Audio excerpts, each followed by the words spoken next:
بسم اللہ الرحمن الرحیم۔ کسی صاحب نے پوچھا ہے کہ یزدان کے کیا معنی ہوتے ہیں اور کیا یہ نام رکھا جا سکتا ہے یا نہیں۔ اس سوال کا جواب یہ ہے کہ جو لوگ مجوسی ہوتے ہیں ان کے عقیدے کے مطابق ان کے دو خدا ہیں، ایک خدا تو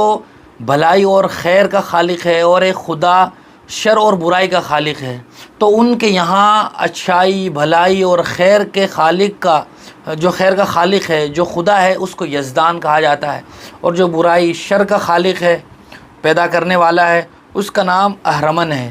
لہذا مجوسیوں کے اس عقیدے کی وجہ سے یزدان نام رکھنا یہ درست نہیں ہے۔ بہتر ہے کہ ایسا نام رکھا جائے جو حضرات انبیاء علیہ الصلاۃ والسلام کے نام کے مطابق ہو، یا ہے کہ کسی صحابی کا نام ہو، کسی تابعی کا، تبع تابعی، بزرگان دین میں سے، سلف صالحین میں سے کسی کا نام ہو تو ایسا نام رکھا جائے، یا کوئی ایسا لفظ منتخب کیا جائے جس کے معنی بہت اچھے ہوں، اور رکھتے ہوئے پوچھ بھی لیا جائے کسی عالم سے، کسی مفتی سے کہ اس کا معنی کیا ہے اور یہ نام رکھا جا سکتا ہے یا نہیں۔ چونکہ لوگ یونیک کے چکر میں ایسے نام بھی رکھ لیتے ہیں جن کا کوئی معنی نہیں ہوتا ہے، یا کہ معنی ہی غلط ہوتا ہے، لہذا یزدان نام رکھنا درست نہیں ہے۔